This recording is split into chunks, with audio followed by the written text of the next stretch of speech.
اس کے بعد ایک آیت کریمہ ایسی آ رہی ہے، کہا گیا کہ لا نظیر لہا سوا آیت الکرسی، آیت الکرسی کے علاوہ پورے قرآن حکیم میں اس آیت کی نظیر ملتی نہیں ہے. یعنی گویا کہ آیت الکرسی کے بعد سب سے زیادہ اہم آیت یہ ہے. اور عجیب بات تو یہ ہے کہ اس میں بھی 10 جملے ہیں اور اس میں بھی 10 جملے ہیں، اس میں بھی 10 باتیں ہیں اور اس میں بھی 10 باتیں ہیں. اور ایک عجیب بات اور بھی ہے کہ آیت الکرسی میں جو 10 باتیں ہیں وہ عقیدے سے متعلق ہیں، اور یہ جو 10 باتیں ہیں یہ عمل سے متعلق ہیں. کتنی عجیب بات ہے. کہتے ہیں اس کی نظیر جو ہے آیت الکرسی کے علاوہ کسی اور جگہ نہیں ملتی. دیکھ لیتے ہیں. پہلی چیز فَلِذَلِكَ فَادْعُ، آپ اسی کی طرف دعوت دیجئے. کس کی طرف؟ پہلے دین کا تذکرہ کیا گیا، شرع لکم من الدین، اسی طرف اشارہ ہے. یہ جو اللہ نے دین بھیجا ہے اسی دین کی طرف آپ دعوت دیجئے. جی آج ہم کن کن چیزوں کی طرف دعوت دے رہے ہیں؟ فلاں مسلک کی طرف آ جائیے، فلاں مذہب کی طرف آ جائیے، فلاں شخصیت کی طرف آ جائیے. اللہ اکبر. کہا جا رہا ہے فَلِذَلِكَ فَادْعُ، یہ جو دین اللہ نے بھیجا ہے، جی اللہ نے جو دین بھیجا اسی کی طرف آپ بلائیے، کسی اور چیز کی طرف نہیں. پہلا حکم یہ. اچھا وَاسْتَقِمْ كَمَا أُمِرْتَ، یہ دوسری چیز ہے کہ اچھا ایک ہے جن چیزوں کا حکم دیا گیا ہے، تو ایک ہے جن چیزوں کا حکم دیا گیا ہے. حکم دینے والا کون؟ اللہ. تو جن چیزوں کا حکم دیا گیا ہے اس پر آپ عمل کریں ایک. اور کما امرتا، جیسے اللہ نے کرنے کے لیے کہا ہے ویسے آپ عمل کیجئے. یہ دیکھیے 2 باتیں ہیں. ایک تو یہ ہے جن جن چیزوں کا اللہ نے حکم دیا ہے، جن جن چیزوں کا آپ انہی پر عمل کیجئے ایک. اور کما امرتا، اور جیسے جیسے کرنے کے لیے کہا ہے ویسے ویسے آپ ان پر عمل کیجئے. یہ 2 باتیں ہو گئی. وَاسْتَقِمْ كَمَا أُمِرْتَ، گویا کہ رسول بھی پابند ہے اللہ تبارک و تعالیٰ کے حکم کا، کہ اللہ جو حکم دے رسول کو اسی حکم پر عمل کرنا ہے. اور جیسے عمل کرنے کے لیے اللہ کہے رسول کو بھی ویسے ہی عمل کرنا ہے. اس میں رد ہے ان لوگوں کا جو کہتے ہیں کہ لہو تصرف فی الکون، کہ کائنات میں رسول اللہ صلی اللہ علیہ وسلم کو تصرف کا اختیار ہے. قطعاً نہیں، بالکل نہیں.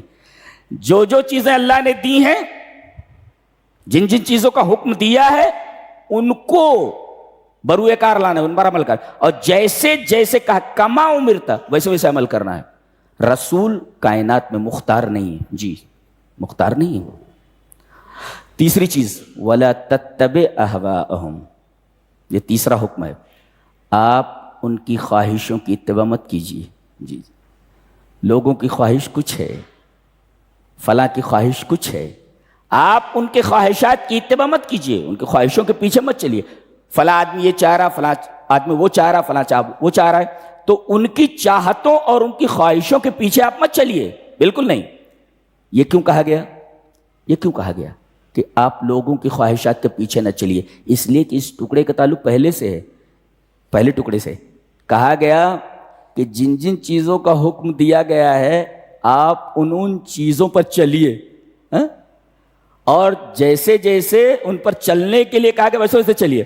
لیکن اگر آپ خواہشات کی اتباع کرنے لگیں گے تو پھر اللہ کے حکموں کے اوپر کیسے چل سکتے ہیں؟ خواہشات کی اتباع الگ ہے اور اللہ تبارک و تعالیٰ کے مامورات الگ ہیں اور ان کے طریقے الگ ہیں.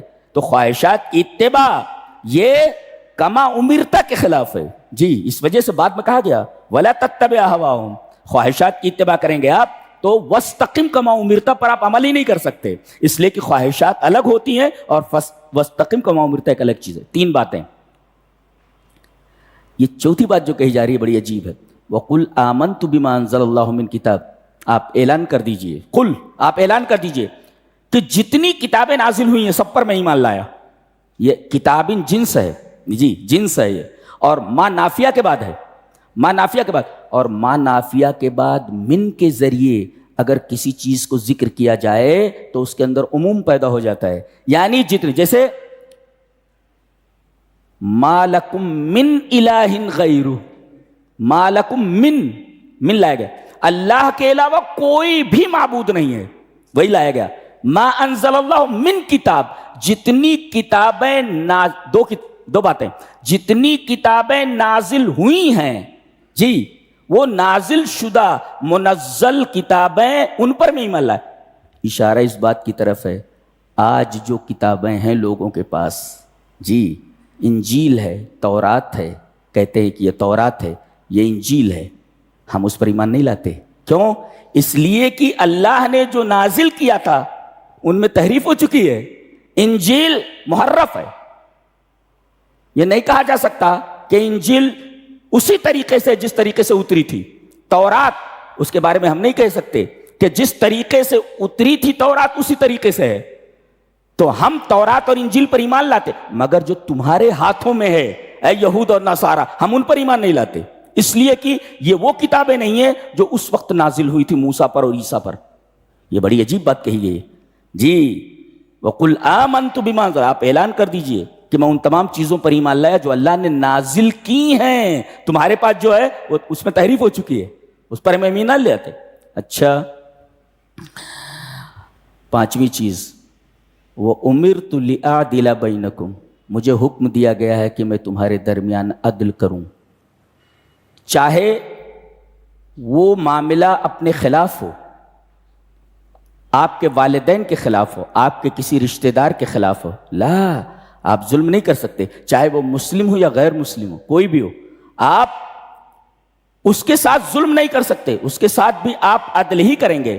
اور عدل کا معیار ایسا ہے، آج تو کسی نیتا کا بیٹا کوئی بڑا جرم کر لے تو بڑے بڑے وکیل لگا دیے جاتے ہیں جو کسی بھی طریقے سے اس لڑکے کو آزاد کرا لیتے ہیں جی. رسول اللہ صلی اللہ علیہ وسلم نے فرمایا وَأَيْمُ اللَّهِ لَوْ أَنَّ فَاطِمَةَ بِنْتَ مُحَمَّدٍ سَرَقَتْ لَقَطَعْتُ يَدَهَا، آپ نے فرمایا کہ اللہ کی قسم اگر میری لخت جگر فاطمہ بھی چوری کرے تو میں اس کا ہاتھ کاٹوں گا. اللہ اکبر. یہ ہمارے ہاں عدل کا معیار ہے. یہ جی ہوا یہ تھا کہ بنو مخزوم، جس کے خالد ابن ولید ہیں، جس قبیلے کے، اللہ اکبر، ان کا نام آتا ہے تو نوجوانوں کو خوش ہو جانا چاہیے. بہت عجیب و غریب بہادر ہے. ماؤں نے ایسا بچہ پیدا نہیں کیا ہے جی. 100 سے زائد جنگیں لڑی ہیں، کسی میں ہارا نہیں ہے. یہ واحد انسان ہے، واحد بہادر ہے جو کبھی ہارا نہیں. انہی کے قبیلے کی عورت تھی، اس نے چوری کر لی تھی. اب اس کا ہاتھ کاٹا جانا تھا، چوری ثابت ہو گئی تھی. اب اس عورت کا ہاتھ کاٹا جانا اتنے بڑے قبیلے کی ناک کٹ جانے کے مرادف تھا. کہا گیا کہ کسی طریقے سے اس عورت کا ہاتھ نہ کاٹا جائے. بولے کیا کیا جائے؟ بولو اسامہ ابن زید کو بھیجیے. زید ابن حارثہ، جن کو آپ نے اپنا بیٹا بنا لیا تھا، ان کے بیٹے ہیں. کہا کہ اسامہ کو آگے بڑھائیے، اسامہ سے بہت پیار کرتے ہیں نبی صلی اللہ علیہ وسلم. ایک زانو کے اوپر حضرت حسین کو بٹھاتے تھے اور دوسرے پر اسامہ ابن زید کو، جی اتنا پیار کرتے تھے. تو کہا کہ اسامہ ابن زید سے بہت پیار کرتے ہیں اور پیار کی وجہ سے شاید ان کی سفارش پر معاف کر دیں. اسامہ آئے، لوگوں نے ان کو آگے بڑھا. کہا کہ اللہ کے رسول، وہ جس عورت کے ہاتھ کاٹنے کے بارے میں اپنا فیصلہ کیا ہے، ہاتھ مت کاٹیے. اس سے میں آگے، تیری جرات کیسے ہوئی؟ تیری جرات کیسے ہوئی اللہ کے حدود میں ٹانگ اڑانے کی؟ پھر آپ نے ممبر پر جا کر کے خطبہ دیا.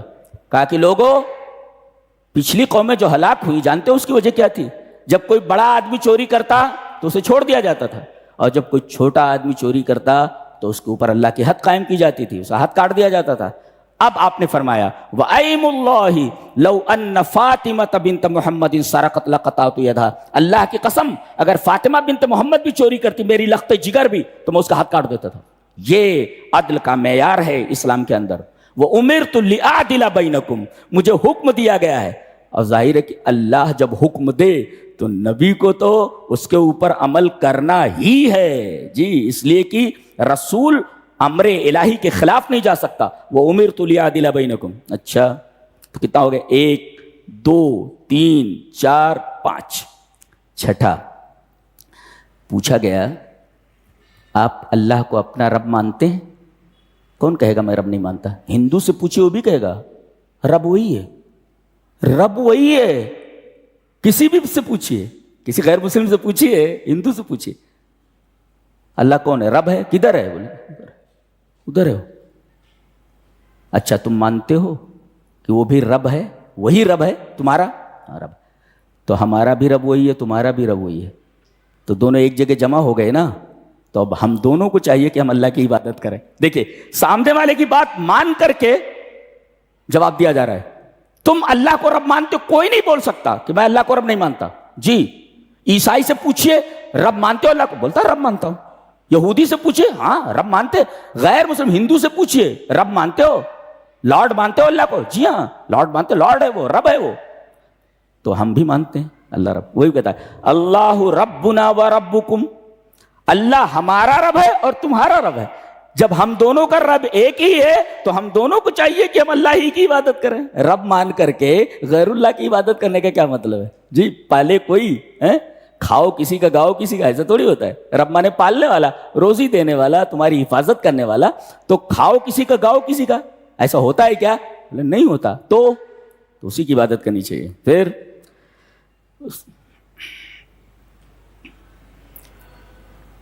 یہ کہا گیا ربنا و ربکم، تمہارا رب. کون؟ جو مسلمانوں کے علاوہ ہیں. ایسا کہا جا سکتا ہے تمہارا رب، لیکن یہ نہیں کہا جا سکتا رب الکافرین، ایسا نہیں کہا جاتا. رب الیہود اور رب النصارہ، رب الکلاب کتوں کا رب، رب القردہ بندروں کا رب، ایسا نہیں کہا جا سکتا. ہے تو سب، بندروں کا رب بھی وہی ہے، کتوں کا بھی رب بھی وہی ہے، ساری مخلوقات کا رب ہے. لیکن حقیر چیزوں کی طرف، اللہ کے نافرمانوں کی طرف اور حقیر لوگوں کی طرف رب کی اضافت نہیں کی جا سکتی. اللہ بندروں کا رب ہے لیکن حقیر ہے وہ، تو اتنی بڑی ذات کی اضافت حقیر مخلوق کی طرف کیسے کر سکتے ہیں آپ؟ تو بات کو دوسرے انداز سے کہا گیا تمہارا بھی رب ہے. ایک بادشاہ نے خواب دیکھا کہ اس کے تمام دانت گر گئے ہیں. بہت پریشان ہوا، تمام دانت گر گئے. منجمین کو بلایا، معبرین کو، اس خواب کی تعبیر بتائیں. بولے بادشاہ سلامت کیا خواب ہے؟ کہا کہ میں نے خواب دیکھا کہ میرے سارے دانت گر گئے ہیں. تو کیا بولتا ہے کہ آپ سے پہلے آپ کے جتنے حاشیے ہیں تمام آیان مملکت اور آپ کے تمام خاندان والے مر جائیں گے. کہ پکڑو اس کو، اس میں جیل میں ڈال دو، اس کو جیل میں ڈالو، اس کو جیل میں ڈال دیا گیا. دوسرے معبر کو بلایا گیا، کہا کہ میں نے خواب دیکھا. کیا؟ کہا کہ میرے تمام دانت گر گئے ہیں. کہا کہ انت اطولہم عمرا، آپ اپنے تمام خاندانوں میں سب سے زیادہ عمر والے ہیں. بات بھائی مانا واحد نہیں سمجھے، بات ایک ہی ہے. آپ ان سے زیادہ عمر والے ہیں، یعنی آپ سے پہلے وہ سب مر جانے والے ہیں. جی اس نے کیا کہا پہلے والے نے کہ آپ سے پہلے آپ کے تمام خاندان والے، آپ کے تمام وزرائے مملکت اور آیان سلطنت مر جائیں گے. کہا قید کرو اس کو. دوسرا کیا بولا ہے؟ انت اطولہم عمرا، آپ ان میں سب سے زیادہ عمر والے ہیں. جی فاکرمہ، اس کا اکرام کیا. اس نے کہا بات ہے کہ مانا واحد، کہ آپ ان کے بعد ہی مریں گے، اس سے پہلے سارے کے سارے مر جائیں گے. چونکہ بات ایک ہی، مانا واحد، لیکن طریقہ غلط ہے، طریقہ غلط ہے.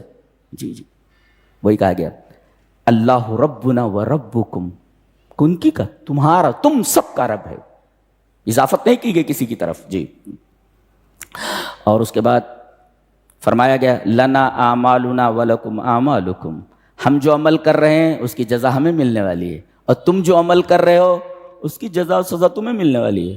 جی اور اس کے بعد لا حجت بیننا و بینکم،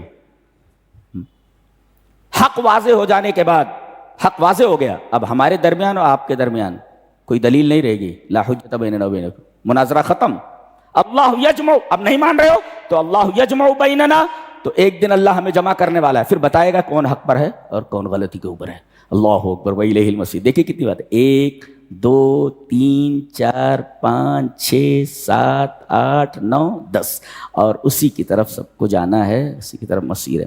کہتے ہیں کہ یہ آیت کریمہ ایسی ہے جو آیت الکرسی کے بعد احکام کے معاملے میں سب سے زیادہ اہم ہے, اور عقیدے کے معاملے میں سب سے زیادہ اہم آیت الکرسی ہے. حضرت ابی بن کعب سے نبی کریم صلی اللہ علیہ وسلم نے پوچھا تھا کہ اعظم آیت فی کتاب اللہ, اللہ کی کتاب میں سب سے بڑی آیت کون سی ہے, سب سے عظیم آیت؟ تو حضرت ابی بن کعب نے کہا تھا اللہ کے رسول آیت الکرسی ہے. تو آپ نے ان کا سینہ ٹھونکتے ہوئے, سینے پر ہاتھ مارتے ہوئے کہا اے ابو المنذر تمہارا علم تمہیں مبارک ہو, پتہ یہ چلے کہ دین کا کوئی مسئلہ کوئی بتائے تو شاباشی دینا چاہیے, اور شاباشی پیٹھ ٹھونک کر نہیں, سینے پر ہاتھ مار کر شاباشی دینی چاہیے. جی یہ اسلام کا طریقہ ہے. ہم لوگ پیٹھ ٹھوکتے ہیں نا, لا لا لا سینے ٹھوکتے ہوئے کہا جی فضرب بصدرہ, آپ نے ان کے سینے کے اوپر ہاتھ مارا اور کہا کہ اے ابو المنذر, جو ابی بن کعب کی کنیت ہے, کہا تمہارا علم تمہیں مبارک ہو. Subscribe my channel.